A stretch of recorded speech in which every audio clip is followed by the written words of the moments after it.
एक माता पिता बड़े ही सपने सजाकर अपनी बेटे की शादी कराते हैं, लेकिन शादी के जैसे कुछ दिन बीतते हैं तो उसके बाद जो बेटा होता है वह अपने पिता को तो अपने साथ रखने के लिए तैयार होता है, लेकिन माँ को घर से निकालने लगता है।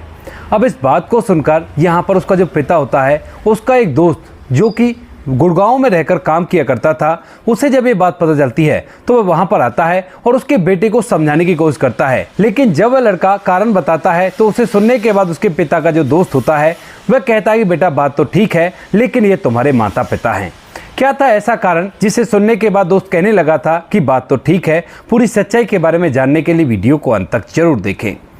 अयोध्या के अंदर एक परिवार रहा करता है। परिवार के अंदर माता पिता हैं और एक इकलौता उनका लड़का है। लड़के का नाम सुरेश होता है और सुरेश को माता पिता बड़ी मेहनत से पाल पोस कर बड़ा करते हैं। सुरेश का एक दोस्त होता है जिसका नाम होता है करतार सिंह, और करतार सिंह और सुरेश दोनों एक साथ खेल कूद कर बड़े हुए थे। धीरे धीरे जब वो बड़े हो जाते हैं तो उनके रास्ते अलग अलग हो जाते हैं, क्योंकि सुरेश के पास तो कुछ पुश्तैनी ज़मीन है, लेकिन यहाँ पर जो करतार सिंह होता है उसके पास ज़्यादा पुश्तैनी ज़मीन नहीं है। और इसी वजह से जो करतार सिंह होता है वह यहाँ से गुड़गांव चला जाता है अपनी रोजी रोटी कमाने के लिए, और वहाँ से अच्छे खासे पैसे कमाने लगता है। धीरे धीरे समय बीतता है और समय के साथ साथ यहाँ पर जो सुरेश होता है उसकी शादी एक नीलम नाम की लड़की से घर वाले तय करा देते हैं। और जैसे शादी होने के बाद नीलम घर के अंदर आती है तो उसके बाद वह घर में एकदम से कलह का माहौल कर देती है और माता पिता का एकदम से जीना आराम कर देती है। यहाँ पर कुछ दिनों तक ये बातें ऐसी ही चलती रहती हैं और यहाँ पर जो सुरेश होता है वह अपनी पत्नी को समझा समझा कर थक जाता है कि ऐसा मत करो, ये मेरे माता पिता हैं और मैं इनकी इकलौती संतान हूँ। लेकिन वो किसी भी बात को सुनने के लिए तैयार नहीं होती है, क्योंकि यहाँ पर सुरेश के पास अच्छी खासी पुश्तैनी ज़मीन है तो उसे इस बात का घमंड आ जाता है कि हमारे पास रुपया पैसा काफ़ी ज़्यादा है। क्योंकि वहाँ पर जहाँ से वो पीछे से आई है, यानी कि उसके गाँव में मायके में बिल्कुल भी इतनी पुश्तैनी ज़मीन नहीं थी जितनी यहाँ पर सुरेश के पास है।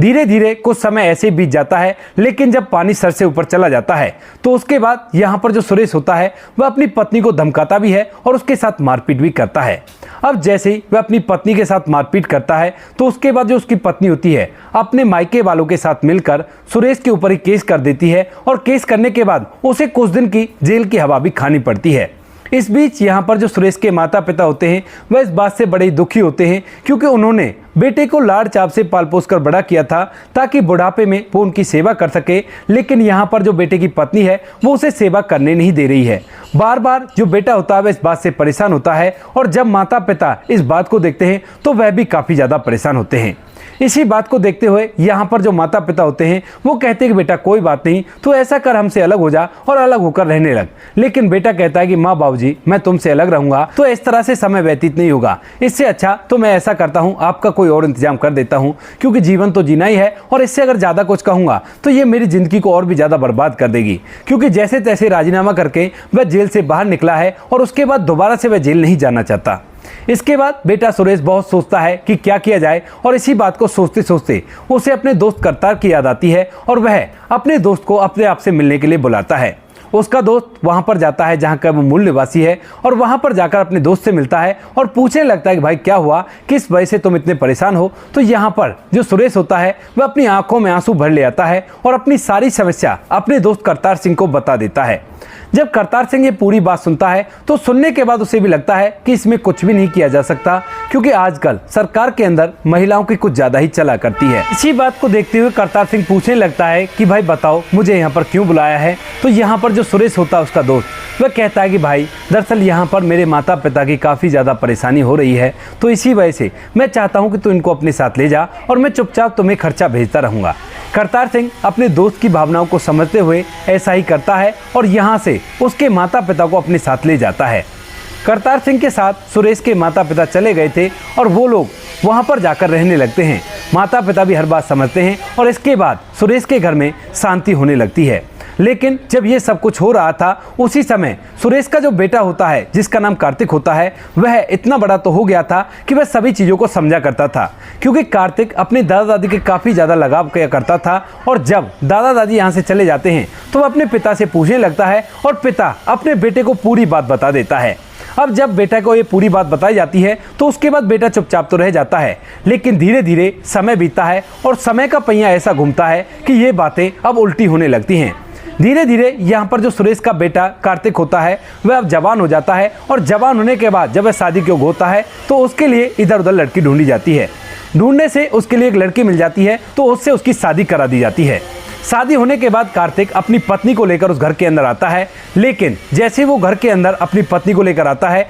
तो उसके बाद से घर के अंदर काफ़ी ज़्यादा कलह का माहौल होने लगता है, क्योंकि यहाँ पर जो उसकी पत्नी होती है वो भी इसी तरह से करती है जिस तरह से कभी उसकी सास ने अपनी सास के साथ व्यवहार किया था। यहाँ पर पहले पहले तो घर के काम में नुक्स निकालने लगती है, और जब भी कभी सास किसी काम के लिए उससे कहा करती तो वह साफ साफ इस बात के लिए मना कर देती है। यानी कि यहाँ पर वह पूरी तरह से उसी चीज़ को दोहरा रही थी जो कुछ उसकी सास ने दोहराया था। धीरे धीरे कुछ समय बीता है, और समय के साथ साथ यहाँ पर जो बहू होती है वह अपनी सास से अपने दहेज के सामान को लेकर बहुत सारी उल्टी सीधी बातें ऐसी कहने लगती है, जिन बातों को सुनकर जो नीलम होती है, यानी कि सुरेश की जो पत्नी नीलम होती है, वह काफ़ी ज़्यादा उदास होती है और उदास होकर अपने पति से इस बात की शिकायत करने लगती है। लेकिन यहाँ पर जो उसका पति होता है वह कहता है देखो हमारा इकलौता बेटा है, और इसके साथ मैं कुछ भी ऐसा नहीं कर सकता जैसा तुम सोच रही हो। ना तो मैं इससे लड़ाई करूँगा और ना ही इसे कुछ कहूँगा, तुम चाहे कहो या मत कहो। अब इन बातों को सुनकर जो सास नीलम होती है वो थोड़ी देर के लिए चुपचाप रह जाती है,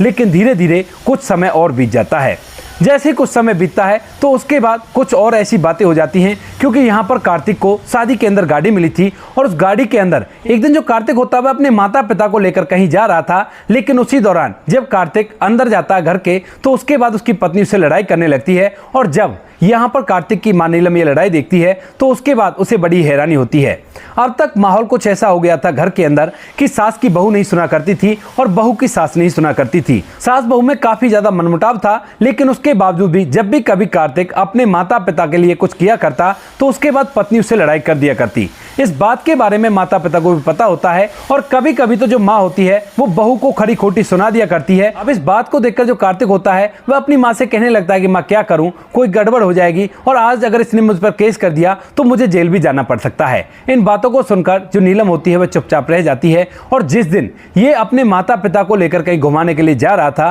तो उसी दिन जब उस गाड़ी में उसके माता पिता बैठते हैं तो यहाँ पर बहू आती है, और बहू आने के बाद हाथ पकड़कर अपनी सास को गाड़ी से उतार देती है और उसके सामान को गाड़ी से बाहर फेंक देती है। कहती है कि ये गाड़ी मेरे बाप ने दी है और इस गाड़ी में तुम बिल्कुल भी नहीं बैठ सकती। इस बात को देखकर सास की आंखों में आंसू आ जाते हैं, और उसके बाद वह अपनी बहू को खरी खोटी सुनाने लगती है। लेकिन बहू बिल्कुल भी पीछे नहीं हटती है और अपनी सास पर हाथ उठाने के लिए तैयार हो जाती है। जब बहू सास पर हाथ उठाती है तो उसी दौरान यहाँ पर जो बेटा होता है वह खड़ा खड़ा ये सब को देख रहा था और कुछ भी अपनी पत्नी से नहीं कहता है। इसके बाद जब ये सब कुछ यहाँ पर हो जाता है तो सास बिल्कुल चुप्पी साध लेती है और किसी से भी कुछ नहीं कहती, लेकिन बहू बिल्कुल भी छानी नहीं बैठती है, और उसके बाद वह इन बातों को और भी ज्यादा बढ़ा देती है। धीरे धीरे जब कार्तिक की शादी को 5 साल बीत जाते हैं तो तब तक समय ऐसा आ गया था कि बहू ने साफ साफ बोल दिया था कि इस घर के अंदर या तो मैं रहूंगी या आपकी माँ रहेगी। यानी कि यहाँ पर वह सीधा सीधा सास को घर से निकालने के लिए बोल रही थी, और इस बात को देखते हुए यहाँ पर जो बेटा होता है वह भी अपनी पत्नी की ओर लेने लगता है। अब माँ इस बात को देखकर बड़ी दुखी होती है, साथ में उसका पिता भी दुखी होता है। लेकिन यहाँ पर जो बेटा कार्तिक होता है वह अपने पिता से कहता है कि पिताजी आपको तो मेरी पत्नी रखने के लिए तैयार है, लेकिन माँ को घर में रखने के लिए तैयार नहीं है, तो आप तो इस घर में रह सकते हो लेकिन माँ को यहाँ से जाना होगा। जब ये सभी बातें घूमते घूमते उसके पिता के दोस्त के पास पहुंचती हैं तो यहाँ पर जो उसके पिता का दोस्त करतार होता है, जो कि गुड़गांव में अब तक भी रहा करता है और वहीं पर अपने समय को व्यतीत किया करता है, तो उसे ये बात बड़ी बुरी लगती है और वह सीधा अपने दोस्त के पास आ जाता है, क्योंकि किसी टाइम पर उसने अपने दोस्त के माता पिता को अपने पास रखा था और वो लोग उसी जगह से इस दुनिया को छोड़कर विदा हुए थे। तो यहाँ पर जब अपने दोस्त की ऐसी हालत देखता है तो सीधा अपने दोस्त के पास आ जाता है और वहां पर आकर उसके बेटे कार्तिक को समझाने लगता है। लेकिन जैसे वो उससे कहता है कि बेटा ऐसा मत कर, ये बहुत ही गलत है, तो उसके बाद यहाँ पर जो कार्तिक होता है उनसे एक ऐसी बात कहता है जिसे सुनने के बाद वो कहने लगता है कि बात तो तेरी ठीक है, लेकिन ऐसा तुझे नहीं करना चाहिए क्योंकि तेरे भी आगे बच्चे होंगे और वो तेरे साथ ऐसा करेंगे तो फिर क्या होगा। इस बात को सुनकर कार्तिक सोचने लगता है। दरअसल यहाँ पर कार्तिक ने कहा था कि मुझे याद है आज भी जो मेरे दादा दादी ने सहन किया था और वही चीज मैं माँ को सहन कराना चाहता हूँ, क्योंकि मेरे पिता तो दादा दादी को अपने पास रखना चाहते थे लेकिन माँ ही नहीं चाहती थी उनको रखना। यही कारण है कि पिताजी को मैं यहाँ पर रखना चाहता हूँ, लेकिन माँ को मैं अपने साथ नहीं रखना चाहता, क्योंकि जब ये बच्चों के बिना रहेगी तो उसके बाद इन्हें अकल आएगी। इस बात को सुनकर यहाँ पर प्रताप कहता है कि बेटा बात तो ठीक है, लेकिन आगे तुम्हारे बच्चे अगर तुम्हारे साथ ऐसा करने लगे तो फिर तुम कर क्या बीतेगी। तो यहाँ पर जो कार्तिक होता है वह थोड़ी देर तक सोचता है और कहता है कि अंकल आप बात तो ठीक कह रहे हो, लेकिन इन्हें इस बात का एहसास तो होना चाहिए। यहाँ पर जो प्रताप सिंह जी होते हैं वो कहते हैं कि बेटा ठीक है, कोई बात नहीं, मैं इन्हें इस बात को बता देता हूँ और उसके बाद ये लोग अपनी गलती पर पछताते हैं तो तुम इन दोनों को अपने साथ रख लेना। तो यहाँ पर जो बेटा होता है वो कहता है कि ठीक है, आप बात करके देख लो। तो उसके बाद जो प्रताप सिंह होते हैं वह अपने मित्र सुरेश और उसकी पत्नी के पास जाते हैं, जो कि काफी ज्यादा इस बात से परेशान है, क्योंकि सुरेश को तो वो अपने साथ रखने के लिए तैयार है, लेकिन उसकी पत्नी को अपने साथ रखने के लिए तैयार नहीं है।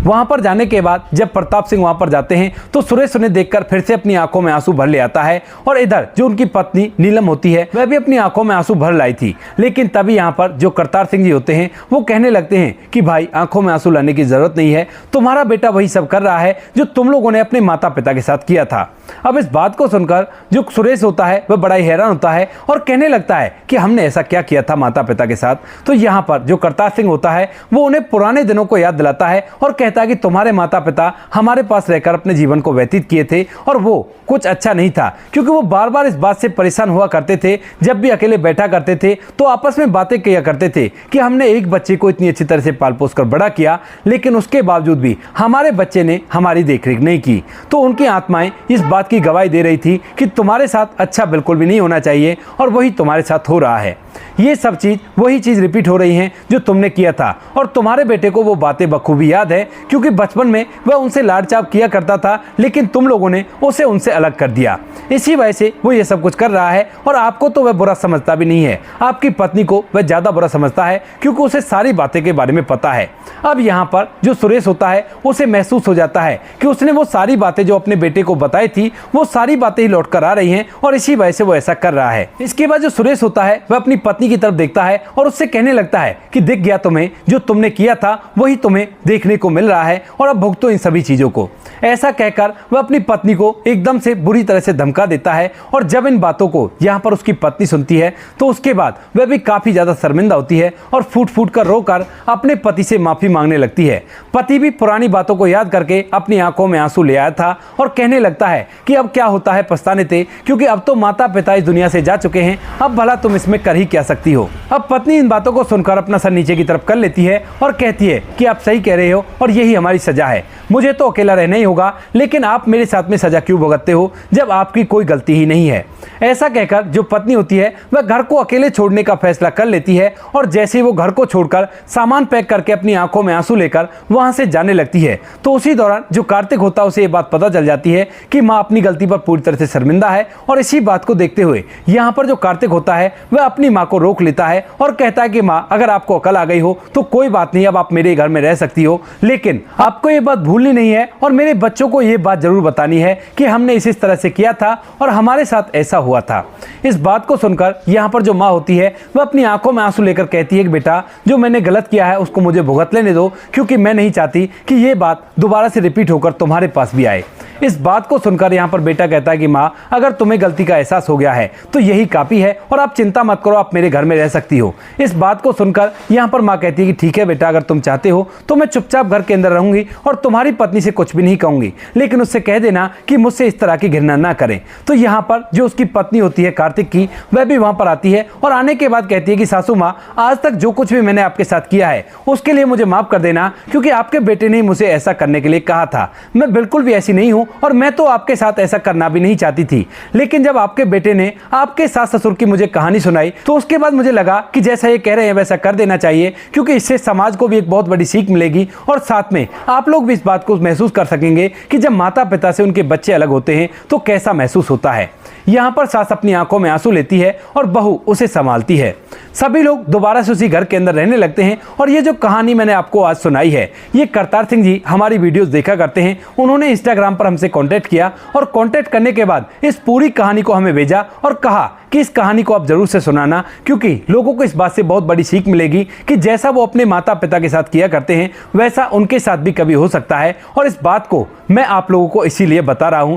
क्योंकि ये काफी सीख देने वाली बात है। तो दोस्तों, कहानी जैसी भी लगी हो कमेंट सेक्शन में बता देना। वीडियो अगर अच्छी लगी तो वीडियो को लाइक और चैनल को सब्सक्राइब जरूर करें, ताकि हमें थोड़ा सा हौसला मिल सके आप लोगों के लिए ऐसे अच्छे वीडियो बनाने के लिए। इन कहानियों को सुनाने का उद्देश्य किसी को परेशान करना बिल्कुल भी नहीं है। ये कहानी आपको इसलिए सुनाई जाती है ताकि आप लोग इन कहानियों में से कुछ ना कुछ सीख सको और अपने जीवन में उस चीज को अप्लाई कर सको। मिलते हैं किसी नेक्स्ट वीडियो नए टॉपिक के साथ, तब तक के लिए जय हिंद, जय भारत,